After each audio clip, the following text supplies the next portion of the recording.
The story of Willie Royal, written by Jason Ripp and illustrated by Sarah Legault. This is the story of a little boy in a big war, the Korean War, which was fought over 60 years ago. Canadian soldiers served as peacekeepers in this war. They fought with the country of South Korea in a war against the country of North Korea. One morning in the summer of 1951, as men from the Royal Canadian Regiment were marching near the city of Seoul, they heard a crying sound coming from a field of rice. They soon discovered a young Korean boy there. He was hungry and very upset. He had lost both his parents in the war, so there was no one to look after him. This young boy was only 6 years old. He was wearing a tunic shirt, much too big for him, on which was stitched the name Willie. The young boy's name was Nong Juno, but because the shirt said Willie and he'd been found by the Royal Canadian Regiment, they called him Willie Royal. Willie became an honorary member of the regiment and was given his very own Canadian Army uniform. A pair of tiny army boots was ordered for him all the way from Tokyo, Japan. Willie was given a job working in the quartermaster's store, where all the regiment's food and supplies were kept.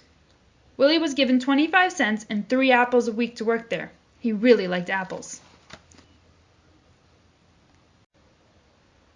When Willie was done working at the quartermaster's store, he would play cards with his soldier friends. He became so good at a game called cribbage that he would often beat the men who taught him how to play. Willie would laugh and laugh at his victory.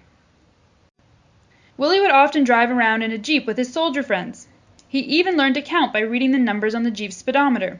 Sometimes, even though they weren't supposed to, his friends let Willie steer the jeep.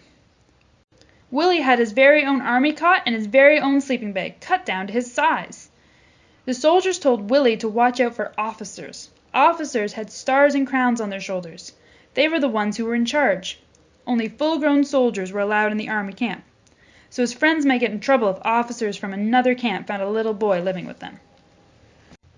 Willie was very excited when he heard about Christmas and Santa Claus. Willie tried to call up Santa Claus on a field telephone. "Put me through to Northland, please," he said. What he really wanted was the North Pole. On Christmas morning, the stocking that Willie had hung at the foot of his army cot was very, very full. Santa Claus had no problem finding South Korea. Often, Willie Royal's soldier friends would get transferred away or would go back to Canada for a rest. This would make Willie feel very sad and lonely. He would find new friends, and then they would have to leave too.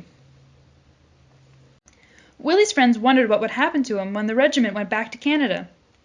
It was decided that the best place for Willie Royal would be in a Korean children's home. He would get to go to school there and be around children his own age. Willie was sad, but his friends told him that if he studied hard, one day his dream of visiting Canada would come true. This dream did come true in 1987 when Nong Juno visited London, Ontario, and was reunited with several of the soldiers who cared for him so many years before. Nong Juno, the boy who used to be Willie Royal, grew up to be a parent and a librarian. Several of his soldier friends went to visit him in South Korea. They met him during the 1986 Olympic Games, which were held in the city of Seoul.